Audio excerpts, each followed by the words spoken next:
Okay, so here's what we're doing for our temporary power. Right now, I do need to get some screws from the box here to hold the light fixture in, but you can see within 8 inches is the code that you have to staple a Romex to the box, to within the box, so that way it can't be pulled out. I do need to staple up some more up here, but I'll get up there in a bit.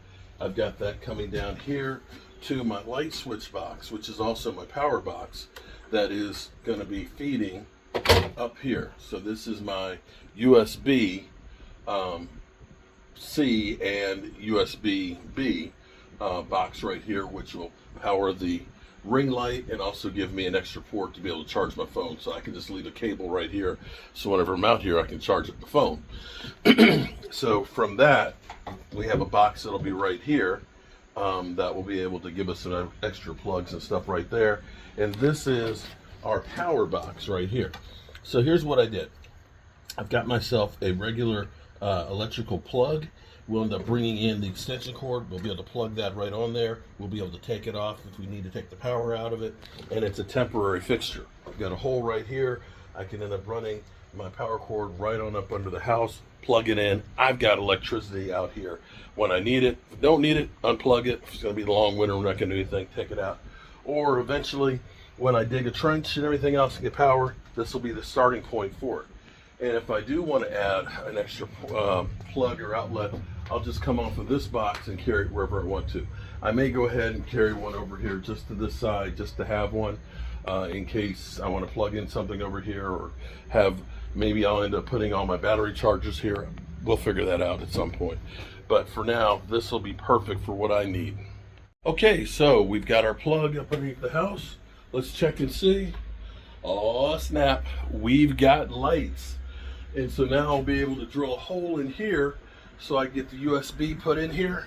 And yeah, in fact, I think I am going to run an extra outlet over here, because I think I've got a window box fan that I can bring over, and I can plug it in over there instead of having my DeWalt battery powered one. But yes, you don't know how happy this makes me. Now, it is kind of late.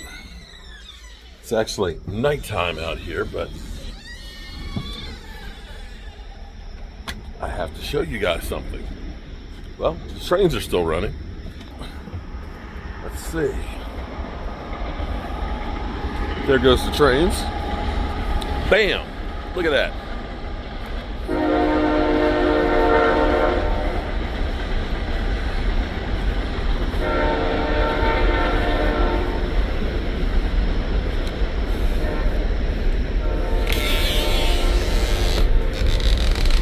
Check this out. Boom.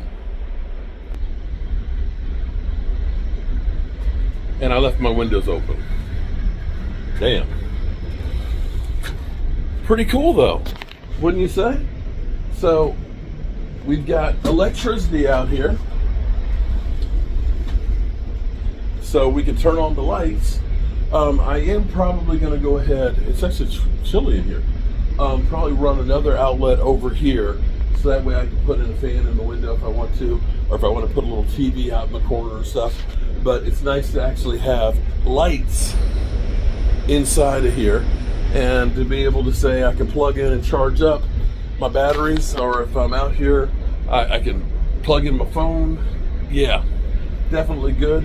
And it's also nice that we have the Ring camera here, so if somebody were to come out here, or if I need to come out here, lights come on automatically to keep us safe. Boy, that's a long train right there.